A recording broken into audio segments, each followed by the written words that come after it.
بسم اللہ الرحمن الرحیم۔ السلام علیکم ورحمۃ اللہ وبرکاتہ۔ میرے معززین ویورز، آپ سب کو فاروقی میڈیا چینل میں خوش آمدید کہتا ہوں۔ آج کا ہمارا موضوع حضرت بابا فرید الدین گنج شکر رحمۃ اللہ علیہ کی سیر و سیاحت کا پارٹ نمبر 5، 1,00,000 چیتل، چشمہ کا پھوٹنا، بندہ اور خدا کا راز ظاہر ہونا۔ ویڈیو شروع کرنے سے پہلے آپ سب سے گزارش ہے کہ میرے چینل کو سبسکرائب کریں، لائک کریں اور زیادہ سے زیادہ شیئر کریں۔ تو آئیے اب چلتے ہیں اصل موضوع کی طرف۔ آپ نے فرمایا، ایک مرتبہ میں اور شیخ جلال الدین رحمۃ اللہ تبریزی کے شہر میں پہنچے۔ وہاں اپنی رہائش گاہ کے دروازے پر بیٹھے تھے کہ ایک دہی بیچنے والا، بدایوں کے مضافات کے گاؤں کتھم کے رہنے والا، سر پر دہی کا دونا اٹھائے گزرا۔ اس علاقے میں رازن باکثرت سے تھے، یعنی کہ ڈاکو بہت زیادہ تھے، اور یہ آدمی بھی ان میں سے ایک ہی تھا۔ غرض یہ کہ جب اس شخص کی نظر شیخ جلال الدین تبریزی کی روح مبارک پر پڑی، پہلی نظر میں ہی اس کے دل کی کایا پلٹ گئی۔ شیخ کی نظر بھی اس شخص پر پڑ گئی۔ کہا، دین محمد صلی اللہ علیہ وآلہ وصحبہ وسلم میں اس شان کے لوگ بھی ہیں؟ فوراً آ کر قدموں میں گر پڑا اور مشرف با اسلام ہو گیا۔ آپ نے اس کا نام علی رکھا۔ دائرہ اسلام میں داخل ہو کر گھر گیا اور اس وقت 1,00,000 چیتل حضرت شیخ کی خدمت میں بطور نذرانہ پیش کرنے کے لیے لے کر دوبارہ حاضر ہوا۔ شیخ نے قبول فرما کر کہا، یہ روپیہ تم اپنے پاس رکھو، جہاں میں کہوں گا خرچ کرتے رہنا۔ چنانچہ اس روپیہ سے لوگوں کو عطا کرتے رہے، کسی کو 40 درم، کسی کو 50، کسی کو 20، زیادہ سے زیادہ 150 درم اور کم از کم 5۔ کچھ عرصہ کے بعد وہ روپیہ ختم ہونے کو آیا، صرف 1 درم رہ گیا۔ علی کہتے ہیں کہ میرے دل میں خیال گزرا کہ میرے پاس 1 درم سے زیادہ نہیں بچا، اور حضرت کی بخشش کم از کم 5 درم ہے، اب کیا ہوگا؟ حضور نے کسی کو فرما دیا تو میں کہاں سے ادا کروں گا؟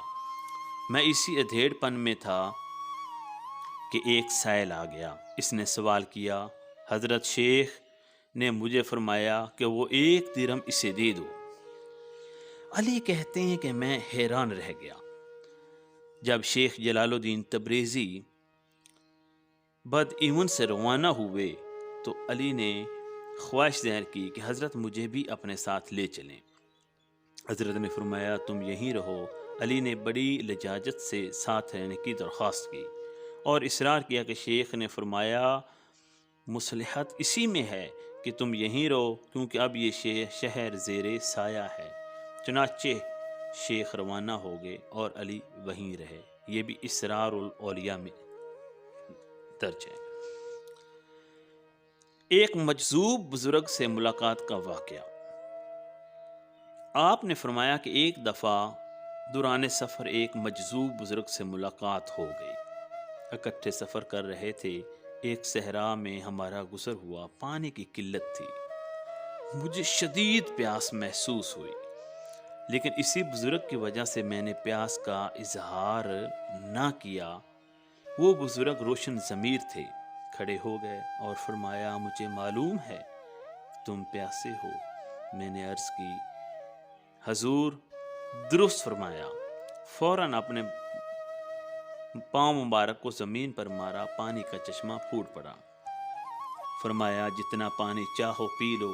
میں نے اس چشمہ سے پانی پیا۔ اس چشمہ کے پانی کی لذت زندگی بھر نہیں بھلا سکتا۔ آج تک اس پانی کی لذت جیسے لذت مجھے نصیب نہیں ہوئی۔ جب اس منزل سے آگے بڑھے، ہم نے نماز شام ادا کی، وہ بزرگ اپنے شغل میں لگ گئے۔ کچھ وقت کے بعد میری طرف متوجہ ہوئے اور کہا، بیٹے، قیامت کے دن جب اہل محبت اپنی قبروں سے اٹھیں گے اور اپنے خیمے دوزخ کی دروازے پر نصب کر کے بیٹھ جائیں گے، جو ہی ان کی نظر دوزخ پر پڑے گی، دوزخ کی آگ نیچی اور دھیمی ہو جائے گی۔ اس کو یہ مجال نہ ہوگی کہ سر اٹھا سکے۔ جب دوزخ کی آگ دھیمی ہو جائے گی تو خلق کے لیے دلیل راحت ہوگی اور عذاب سے نجات کا سبب بنے گی۔ اہل محبت کا دوزخ کے سامنے خیمہ زن ہونے کا مقصد بھی یہی ہوگا، خلق خدا اس کے عذاب سے بچ جائیں۔ اسرار الانبیاء میں یہ بھی درج ہے۔ ایک اہل جنون کا واقعہ۔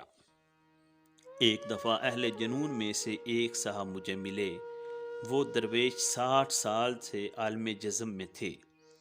حضرت حق کو عجائب قدرت حق میں اتنے مشغول و منہمک تھے کہ انہیں مخلوق کی خبر نہ تھی۔ ایک رات مجھے تنہائی میں ان کے پاس جانے کا شرف حاصل ہوا۔ تلاوت پاک میں مشغول تھے۔ ان کی پیشانی سے نور کی ایسی شعائیں نکل رہی تھیں جن کی روشنی عرض سے حجاب عظمت تک پہنچ رہی تھی۔ میں قریب تر ہوا اس نعمت عظمیٰ سے کچھ حاصل کر سکوں۔ جب میرے قدموں کی آواز سنی، پیچھے مڑ کر دیکھا، فرمایا اے درویش، چونکہ تو نے میرا راز دیکھ لیا ہے، جو کچھ تو نے دیکھا اس کا ذکر کسی سے ہرگز نہ کہنا۔ یہ کہا اور سر آسمان کی طرف اٹھایا اور کہا اے الہی، جب تو نے میرا اور اپنا راز ظاہر کر دیا ہے، اب میرا یہاں رہنا دشوار ہے۔ ابھی یہی کہا تھا کہ جاں بحق ہوگی۔ یہ بھی واقعہ اسرار الانبیاء میں۔ تو دوستو، آپ سے پھر گزارش ہے کہ میرے چینل کو سبسکرائب کریں، لائک کریں اور زیادہ سے زیادہ شیئر کریں۔